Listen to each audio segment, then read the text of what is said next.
Out of respect for everybody's time, because I know everybody has hard stops at some point. But I appreciate those of you who are on being on.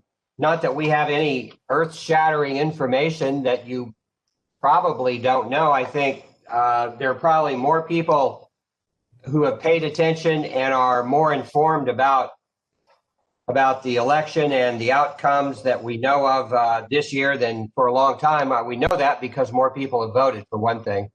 But also, even if you didn't vote, you probably be hard to avoid all the high-profile attention that's surrounded this. But and you know, there's so much yet to be determined, both at the federal and state levels. I mean, you know, Indiana went pretty smooth, which we're proud of, but yet there's still a lot of decisions that'll be made, and I think Jim's going to focus on that as well. But I don't know if any of you or all of you were on the ATA presentation the other day. I thought they did a really good job of running through the election and the outcomes and what it means. But I took some good notes from that, and I think that there's a lot of good stuff in there that I'd like to share with this group.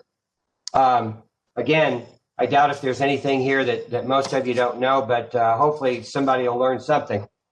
But first of all, I think it's just staggering that there was $14 billion spent on this 2020 election. $14 billion in the presidential election, twice what was spent in 2016.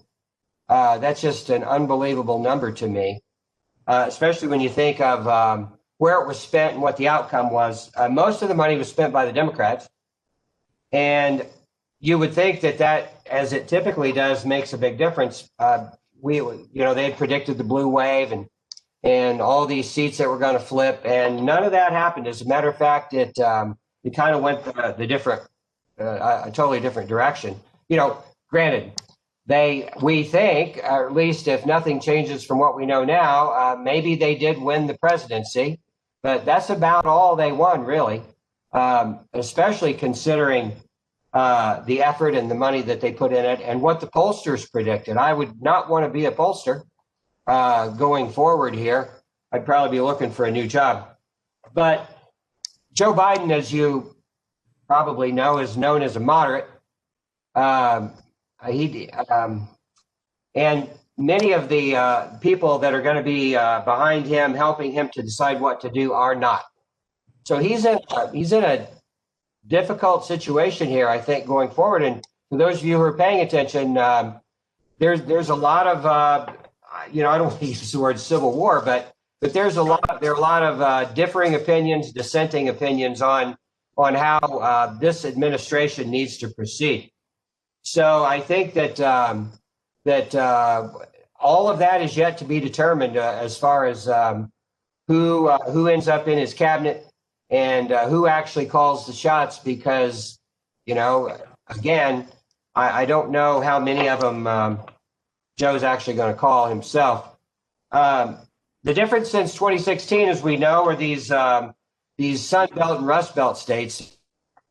Somehow, a lot of them flipped. Georgia, Wisconsin, Michigan, Pennsylvania, Arizona, Nevada. Those are the states that made the difference and are making the difference. At least, as I said, up to this point, it's not over.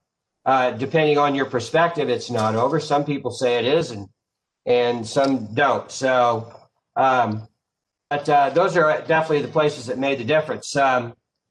In Congress, the Democrats lost some seats. As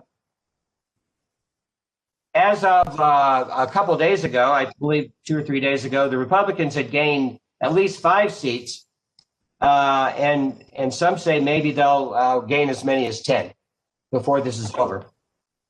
The House Republicans, which I think is interesting, has, I believe I don't know if it's 13 or 15 new women legislators in the House. That's phenomenal to me. 6 minorities and 6 veterans. We're encouraged that on the House side that our trucking allies survived. DeFazio, the House T&I chairman, is intact, and he's been a supporter of our industry, and we feel that we won't have to start from scratch in on the issues that we've worked on and are important to us. In the Senate, as you know, I think it's 50-50 right now. I believe it's 50-50 right now. And we have the two races in Georgia yet to be determined. And I don't know how much time and energy will be spent there, but I know it'll be a lot. I think it'll be interesting to see when it's over what actually happens, because you have Andrew Wang convincing or suggesting people move there and establish temporary residency to vote. A lot of money going in there on both sides. So, but that's, many people who look at this, whether you think the presidential election's over or not, think that what happens in the Senate is probably even more important. If the Republicans were to lose the Senate, then the Democrats, as you well know, not only from what their policies are, but what they profess, will run roughshod over just about everything that has happened in the last 4 years. They're proudly talking about all the policies that they'll change immediately, and there's a lot yet to be determined, as we said. Some things that are a couple of things that are important. The ballot initiatives across the nation, from a trucking perspective, there were ballot initiatives in 7 states to legalize both medical and recreational marijuana, and they all passed. So, our challenges with drug and alcohol and knowing what to do there, and how to test and what the thresholds are going to only become more complicated. And you probably even heard that I believe in Washington, D.C., they passed legislation that said psychedelic mushrooms are a misdemeanor, maybe. So it's just some crazy stuff going on. I guess if you looked at winners, the congressional Republicans, both in the House and Senate, as I said, the number of women that took over House seats that are Republican. Susan Collins in Maine, that was probably Schumer's #1 target, and she won. She had to make some difficult decisions along the way with regard to her support or lack of support of the current administration, but it seemed to work out for her. Joni Ernst in Iowa was another really tough race, and I really didn't, for the last 18 months, I was uncertain what was going on there. I called Brenda a couple times in Iowa, IMTA West, and asked her about that race, because she typically stays close to those. And she felt from the start that she was strong and would be okay. But as you know, it was a really tough race and an important race in the Senate. I guess the progressive Democrats, you could say, were winners because they knocked out because the Republicans knocked out some moderate Democrat seats. So there's less resistance on the moderate side to the far left side of the party. And as I said, the Sun Belt and Rust Belt Democrats certainly made some great inroads on the Democrat side because of all these states that they were able to flip. And another point that the ATA folks pointed out is another winner, I guess you could say, is Team Obama, because I think you'll probably see people from his administration as well as the Clinton administration showing up in the Biden administration. The pollsters on the loser side, as I said, they projected that the Democrats would win 5 to 15 seats, and as I said, it looks like the Republicans actually win 10. The moderate Democrats who took those other seats or lost those seats, and Pelosi and Schumer, as you probably heard, there are calls for new leadership there based on those outcomes. I don't know where that'll go, but I think Nancy probably hangs on to the speaker seat, but she's that they're hitting her pretty hard. Let me see. Another interesting thing, I think, to tell you just how off it was, Texas had 10 House seats that were in play, and the Republicans won all of those. So again, other than at the presidential level, there wasn't a lot of good outcomes for the Democrats going forward. The number one issue, obviously, going forward here in the new administration is going to be the COVID relief. That's going to be number one, relief and recovery. And it's suspected that that may include an additional stimulus as well. So if for those of you who have effectively been able to manage that, there's an expectation that there may be more coming. December 11th, appropriations, the money runs out, and they're going to have to pass a bill to get that taken care of as well. Tax extenders, both individual and corporate, alternate fuel tax credits. So those are probably the number one issues that the administration will be looking at. As far as Biden's cabinet, you've probably heard the names that have surfaced. I mean, there's I think he put one of those take a number things outside wherever he is for all the people who are like, hey, I want to be in your administration now. I'm your guy. I'm your girl. But the names you probably heard are John Kerry, Mayor Buttigieg. You probably see Elizabeth Warren. The scariest one to me, truthfully, that I heard is Eric Garcetti, the LA mayor. You may have heard is being talked about as the new DOT secretary. Think about that for a minute. And I think Bernie Sanders wants to be labor secretary, but you probably thought through this yourselves, but think about that both Massachusetts and Vermont have Republican governors. So if Joe Biden were to put Elizabeth Warren in as Treasury Secretary, which is what she wants, which I don't think that'll work because of the way she pounded down on big business as far as taxes, and if they put Bernie in as Labor Secretary, then the Republican governors would have the right to replace them, and they could put, at least temporarily until a special election, they could put in Republicans there and at least temporarily further disrupt the balance of the Senate. So I don't know if that will be enough fear to keep them from doing that, but it wouldn't surprise me to see that happen. Or not happen as a result of that, at least not immediately. But in the Biden administration, the ATA folks think, and Joe has said within the first 100 days he would work on infrastructure bill. Now, how many years have we heard, oh, there's going to be an infrastructure bill? So I don't have a lot of confidence that will be any more likely to happen than it ever has, but I guess we'll see. There'll probably eventually be some changes in trade policy, but it's not expected that will happen right out of the chute. If I guess from my perspective, not only based on what I do now, but what I did before I came here, I think the workforce employment section of the administration is probably one of the things that scares me the most, given the fact that Biden's so close to labor and the return to the union favoritism. There's no question that's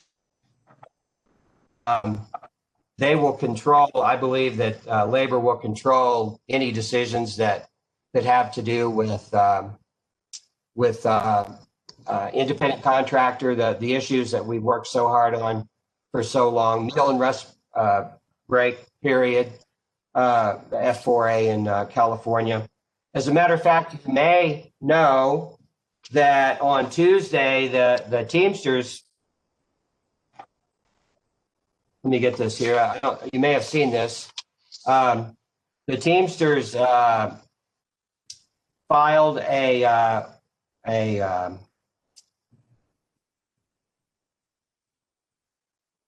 I'm sorry. My note is wrong here.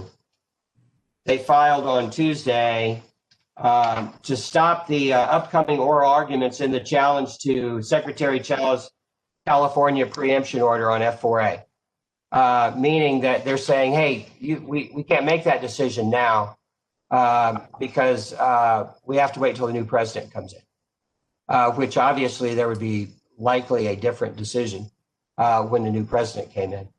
So that would require a court order to get that stopped. Obviously, we're focused on that, but that's just one example, maybe the first example of how aggressively the Teamsters will be working along with labor in general to completely change the focus of business and where the labor unions fit in. You've heard about the energy environment part, Paris Climate Accord, and all the things that Biden says he'll do immediately with regard to the dreamers, but again, you know, this is all speculation, but it's based on, I hope, some kind of sound science of what has been said, what we've heard, and what we know throughout history of how this has gone. So there's a lot yet to be determined, and a lot of open questions, but that is kind of a general overview of where we think we are on the federal level. Does anybody have any questions or anything about that?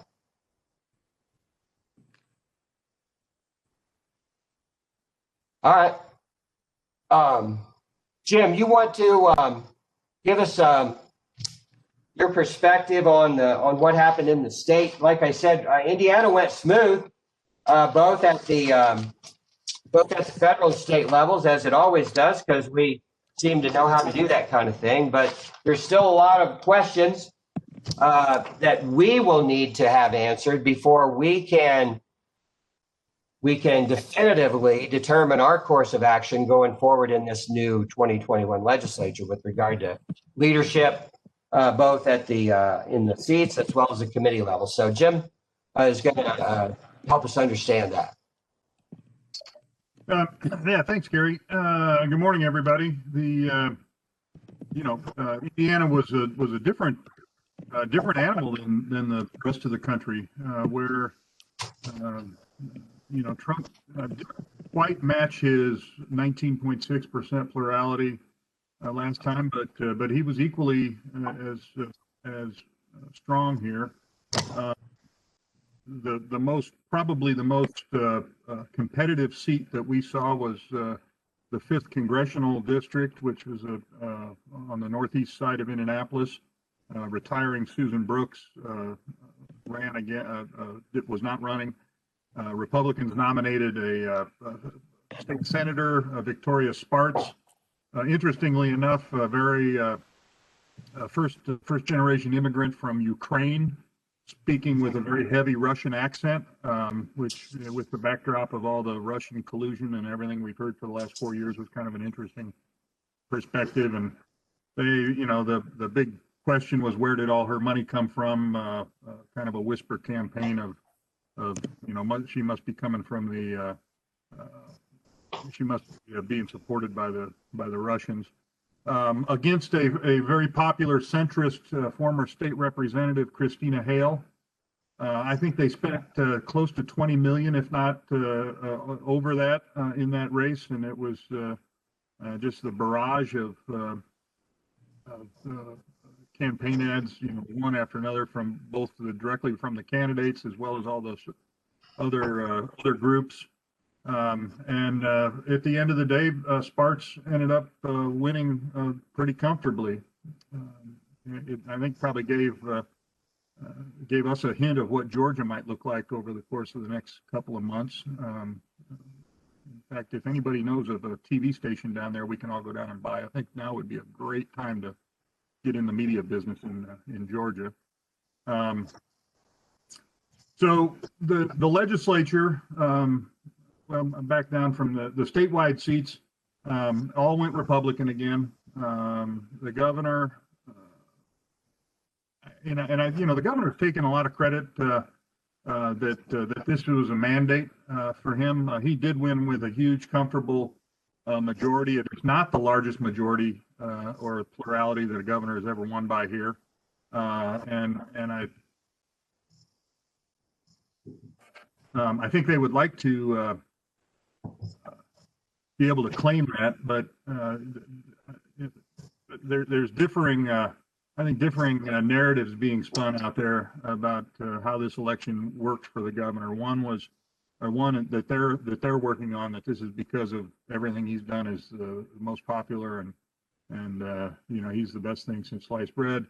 The other is that the Democrats in Indiana are at such a low and are so anemic that there was no race. Probably somewhere in the middle. They heard a lot about the Libertarian candidate. Libertarian candidate did get more votes than I think any Libertarians ever received in the state. I think he was up around 12%, so that's probably double what any Libertarians ever gotten. Those were all, I'm sure, Holcomb votes that peeled off conservatives that weren't happy about the mask mandates and whatnot and everything else. So I think what we're seeing here is the same thing that's going on nationally. We're seeing it within the Republican Party. We're seeing a big urban rural split, and how people feel in Indianapolis and Fort Wayne and the other urban areas is a whole lot different than how people in Indianapolis and the north suburbs of Indianapolis believe that we ought to live. Or the difference between the north suburbs of Indianapolis, into Fort Wayne, and the rural communities. Evidence of that is what was the Republican strongholds forever and ever of Hamilton County. Both went heavy for Biden. Hamilton County, Fishers, all that area was the phenomena of the suburban women issue did come true. Now, ultimately, they came home to the Republicans for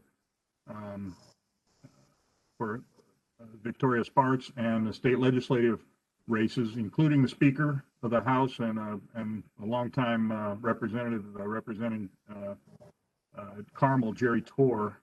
They were both under tremendous attacks by popular women in those areas, and there was a lot of concern. I know the Speaker was particularly concerned going down the stretch that he was going to get beat, and they won handily. So. In the House, they not only maintained not every seat, they lost one, but they not only maintained their super majority, they actually picked up 4 or 5 seats. So of the seats that the Democrats had peeled off of them over the course of the last couple cycles, they got several of those back. In a couple of them in Lake County, Northwest Indiana, one in St. Joe County. One in up by Anderson, Muncie area, and then another one down in southern Indiana. They did lose a seat here in Indianapolis, which again indicates the changing demographic of and voting patterns of Indianapolis. The Senate maintained its supermajority, kept all of its incumbents except one. And the Senate Democrats didn't lose anybody, but the Senate Republicans did lose a seat here, a moderate from Indianapolis, again showing the changing demographic here. So the dynamic of all that, I think, is that's one less voice, and probably was the loudest voice in the Senate Republican caucus, John Ruckelshaus, of hey, I've got a district I need to protect. We need to be careful of my you know, I can't get too far out front on our, we can't have this caucus get too far out on these crazy Republican ideas and carry the message. I've got to, you know, I need to be sensitive of my district. Well, that governor on that throttle is no longer there in the Senate Republican caucus. So I think they'll take a further push to the political right.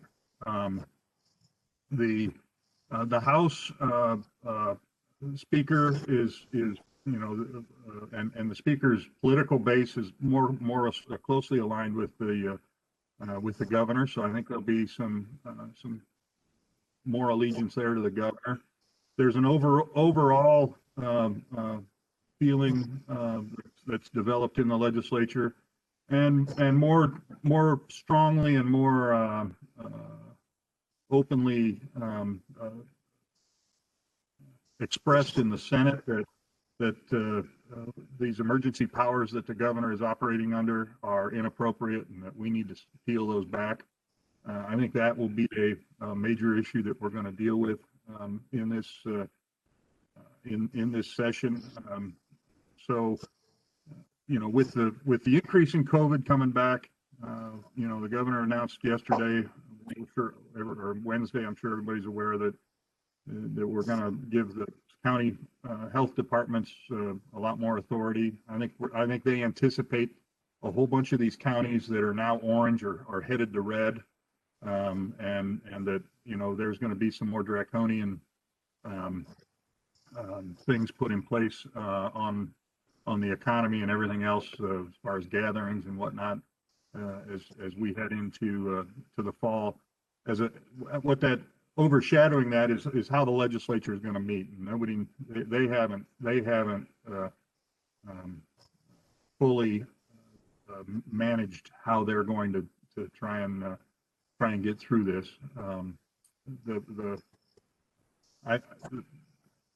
One thing for certain they're going to do is that they will come in January and pass a COVID bill. It'll be a COVID liability bill, and there's some discussion at the leadership level, and I think this is pretty fluid still at this point, although it'll get worked out here in the next week. There is some discussion that they pass a bill real quickly when they come back in January and then leave for a while and let this COVID situation work itself out, and then see where they go. That does a couple of things for them. It gives them an opportunity to get a little bit better picture on the budget, and what they're going to have to do to deal with it, which is constitutionally they have to do. Really the only thing they have to do this year. And then secondly, it gives them a little bit more time for the census numbers to come back and deal with the redistricting, which they also need to do next session. If I were to bet, I think we would see a break. So, you know, come back in, do some COVID liability, give people, you know, employers some cover to get their people back to work, and then they go home for a while. But I think the pressure will mount. I think it's pretty easy for leadership to suggest that we're not too interested in pursuing, you know, this being a full session. That's easy to say in early November, but by the time January gets here and people have communicated to their legislators everything that they want done, all the other special interests like us have continued to communicate that participated in the process about things we need to have happen. There'll be tremendous pressure to open things up, and in the end, that's where they'll end up. You know, so I think they'll deal with certainly the budget, redistricting. I think they will peel back some of these emergency rule making authority or these emergency powers that the governor's got. I think that's I don't think anybody anticipated that you could declare a health emergency and just run the state the way they have.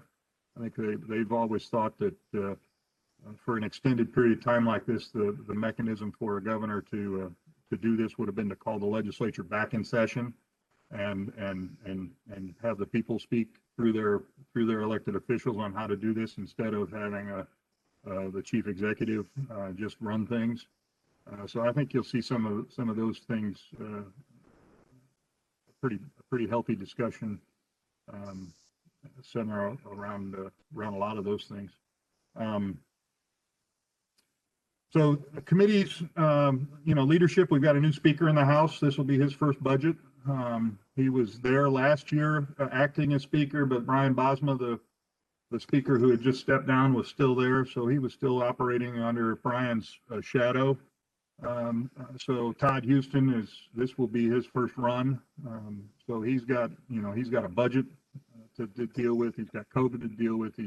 He's got a super majority with a whole bunch of members, and he's got to redraw districts to try and protect all those members, which is going to be near impossible to satisfy 71 people to deal with, make their districts look good. So we don't know how that, nobody knows how that's going to work out. They've got differences within their caucus of what they think.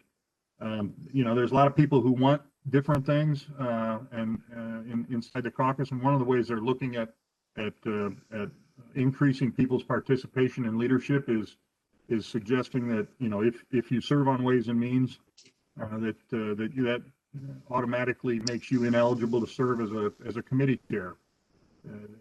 Nobody's 100% certain that's going to happen, but if I were betting, I think that's a good likelihood. And why that's impactful to us is Holly Sullivan is both on Ways and Means and is chairman of Transportation. So I think she would be a potential person faced with a choice of staying on Ways and Means or staying as chair of Transportation. And my guess is she'd stay on Ways and Means. So Gary and I and Bart have been talking about what other members maybe we ought to be grooming to go in and ask for that transportation spot, so that we've got a good ear there. So working through that, but I'll stop there and be happy to answer any questions. And we're certainly I'll dive into this real quick, Gary, but we're certainly working proactively on the seatbelt gag legislation. We've met with the insurance industry several times. We've got a good draft that we've finally, I think, agreed to the language between ATA, the insurance folks, and ourselves. And Scopolitis has been involved. Gary's gotten them to write it, so it's a. I think we've got a good base to start from. We've got it being drafted through the Legislative Services Agency, and we're going through the process of getting it dumped in and working on a strategy to pass it. So with that, I'll be happy to answer any questions or go from there. Gary, thanks. Jim, real quick question. When you talk about COVID cover, if you will, is there anything that leads you to believe that they're not leaning towards business friendly as it relates to COVID liability? I'm not sure I understand the question, but yeah, the COVID issue that I was talking about, they're going to pass some legislation early. That is going to be a COVID liability bill, is what they'll do early on in the session of providing employer liability cover for if you bring your employees back for people bringing suit against you or any of us for that they contracted COVID because of their employment or they came into your place of business. Giving cover for that. That's a good question. That's a good question. And yes, it would be business friendly, or that's actually based on the uncertainty about how the logistics are going to go. The thought that maybe they're going to come in early, do that, and then leave and then come back later. Those are the kinds of things that we're anticipating, or at least hearing about and trying to manage that are, if anything, maybe setting up roadblocks for us with regard to how we proceed with what we're doing, because that COVID liability bill is it's certainly not going to be trial lawyer favorable. And so we're not sure how many times the legislature is going to be willing to come back and hit them again. So, because, you know, we discussed the possibility of trying to maybe get our language in with the COVID relief bill, or that bill, because we know it'll pass, but we've been advised against that for a couple of reasons. But we just, you know, we don't know that they'll leave and come back after that, and then we can say, hey, we want to do this seatbelt thing, and we want to do whatever nuclear lawsuit stuff and all this other stuff, and I'm not sure that they will be willing. Our advice that we've been given is from key legislators is that we're not sure how anxious or willing they would be to come back in again and hit the trial lawyers again in this scenario. So all of these kinds of things, not knowing who the committee chairs are even going to be yet, it's very difficult to figure out what the absolute best strategy is going to be in this very unusual upcoming session. But that's a great question. Did I see a question come up about infrastructures from somebody? I thought I saw one, but I don't know where it was. John's trying to unmute. I was trying to unmute. Thank you. Yeah, Gary, I meant to ask you earlier on an infrastructure bill. You mentioned that you were not too optimistic. I'm reading a few things that say it could happen, but I just want you to expand on that a little bit. John, the only reason I presented that as I did is because of all of the time, for the amount of time that we've heard there's going to be an infrastructure bill. For no other, I mean, there may be a better opportunity now than there's been for a long time, quite frankly. You know, our President Trump talked about infrastructure and the importance of it, but nothing ever moved with that. Apparently, the Joe Biden has said that he is in favor of the language that has been reviewed in the past that hasn't gone anywhere. So there may be a better opportunity now than there has been for a while. It's just that my skepticism is based on nothing more than the fact that it's been a long time coming, and I don't know. So nothing, I don't have any inside information that would lead me to believe that. I understand. I'm skeptical myself. Yeah, we've heard it for a long time. They still don't have a way to pay for it. So exactly. You know, if they could agree on this, well, what we will support is increased fuel tax, and as the best way to pay for this thing, we'll probably move forward. But I don't know that. Again, we may have a better opportunity now than we've had for a while. ATA, as you well know, has played very close with the Democrats over the last few years. They have what they described as a really good relationship with the key decision makers. So and so their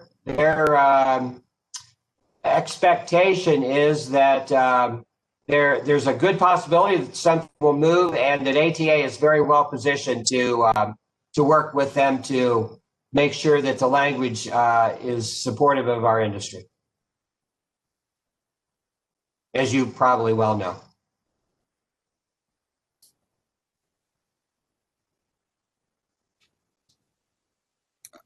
I got one more follow-up.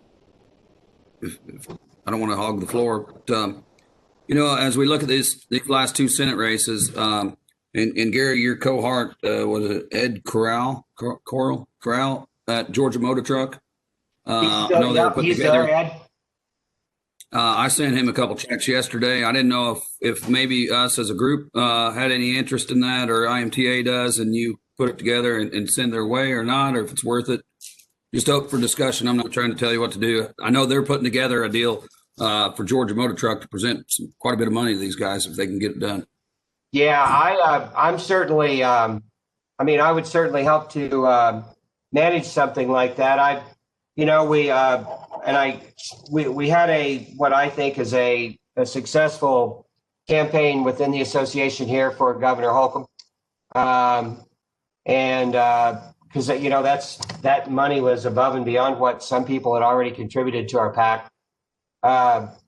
So I would be more than happy to help manage something like that. If you think, we can't use PAC money, as you well know. I mean, we do have some PAC money left, but we can't use it on the federal side. So only for state. So it would have to once again be our thoughtful members digging into their own pockets to put something together. Quite frankly, I think people are so, although not the time to give up right now for sure. I admittedly am just a little tentative about saying, hey, how about some more money? But again, I'd be happy to help with that if we thought we wanted to do something like that. Every little bit helps, obviously. It does, and this Senate race is more important than the presidential race, I think. And so maybe we just send something out to our membership that, hey, if you want to send it directly to Ed down there, and it's going to be presented, and it'll be presented on behalf of trucking. Yeah. But maybe not a hard push, just something out. All right. I'll be happy to do that. That's what we did for NTTC. So.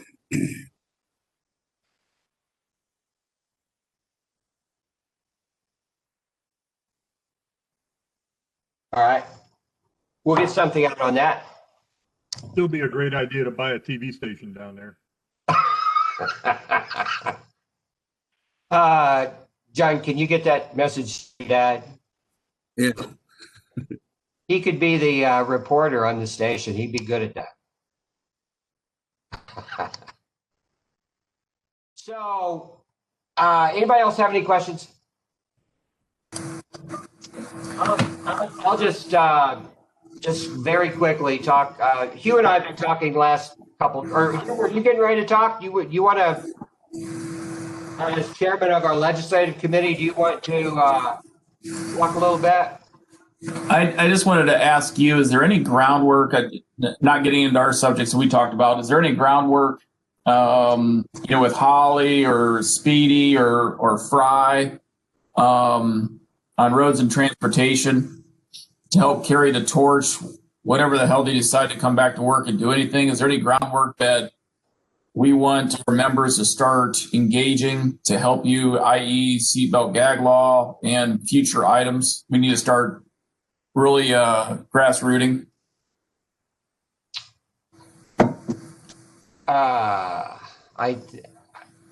Is the question, have we gotten with those folks and said, when the session starts, make sure you lean on us to help you?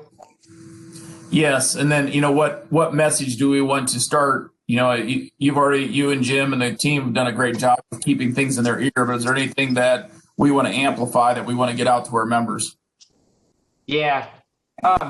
Well, once again, and kind of as you and I talked, we've been in the process of trying to map our route here once it starts, based on the uncertainty that still exists, where we can't actually lock it down and move forward perfectly. But there's no question. I know for certain that there's no question in Holly Sullivan's mind, based on some summer study committee stuff that I was involved in, that trucking is at her side, ready to be helpful wherever we need to be. She certainly knows our focus, and but yet we haven't said, hey, here's what exactly we're going to do. So, Jim and I we've talked with the Senate President. We've talked, and actually, we have a board meeting coming up on the 15th, which some of you probably know, or all of you. We're not sure what time yet, because Speaker Houston is going to join us on the call to give his overview of the upcoming session. That's December 15th. So I'd like to think by then that we're a lot more locked in, he's a lot more locked in, and we all kind of know what's going on at least more than we do now. So he's going to join us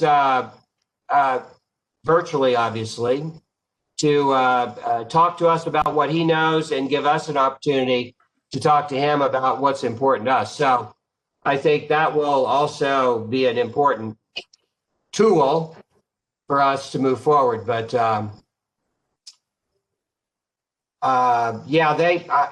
I hope that answers your question. I don't know if it does or not, though, really.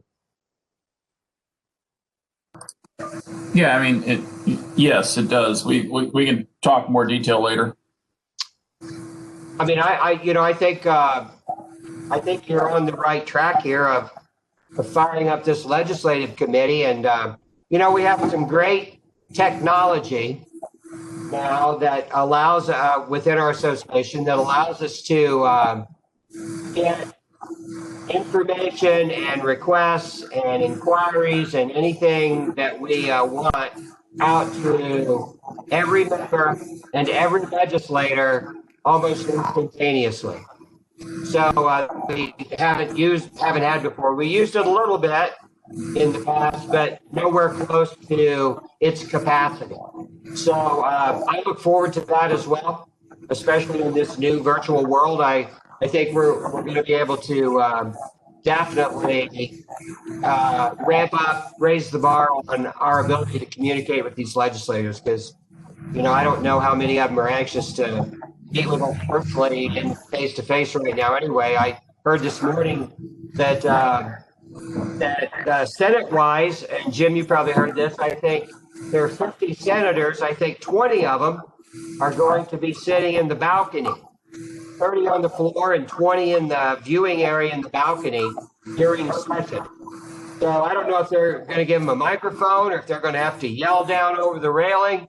If they have something to say, we don't know. Like I said, it's just, I've heard in the past that some may be in the convention center, so of the House. I mean, there are 100 of them. And now that they aren't going to be wearing masks, we're not required to, they're going to have to make some decisions, so I would think. So we don't know. Again, we're not stalling. We're not, but it's just, we're just sort of waiting as we get information more, we continue.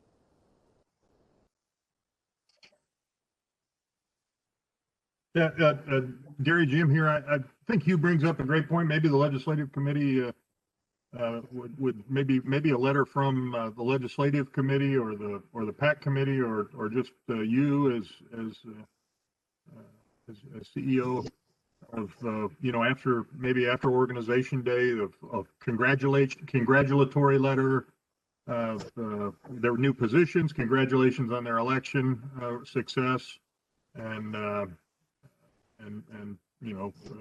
gives us a kind of a soft touch as well as a piece able to map out what all 150 of them, if we want, all what our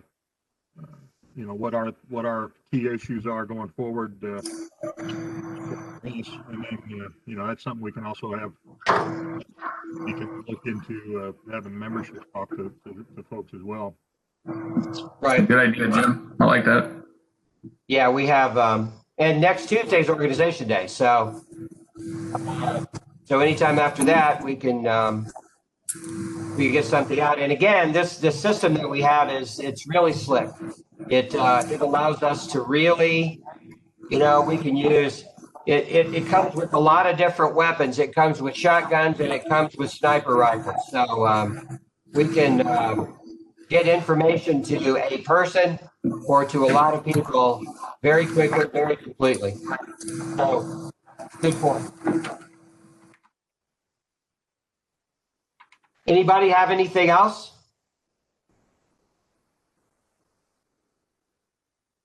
Looks like we do not. No other questions, Kelly? Or anyone? I've had none that have been submitted.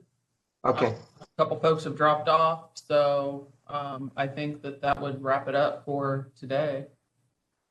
Well, again, I really appreciate those of you who took the time to be on here today.